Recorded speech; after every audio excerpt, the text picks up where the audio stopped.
Kayseri! Kayseri! Kayseri! Kayseri!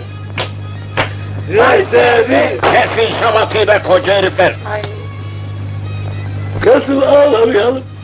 Pisi pisine 2 gol yedik Kosmer Bey. Ey Allah! Başlarım 2 golünüze! Ne işin vardı sahanın içinde? maçı seyredecektik. Biraz bulamadık. Kazdık, girdik. İçeride de polisler bizi kovaladılar. Onlar kovaladı, biz kaçtık. Biz kaçtık, onlar kovaladılar. Onlar kovalarken biz kaçıyorduk. Biz kovalıyorken onlar kaçıyorlardı. Onlar kovalarken biz... Lan yeter! Bana bakın, bu son! Bir daha karşıma çıkarsanız, gözünüzün yaşına bakmam, tıkarım içeri! Hadi defolun!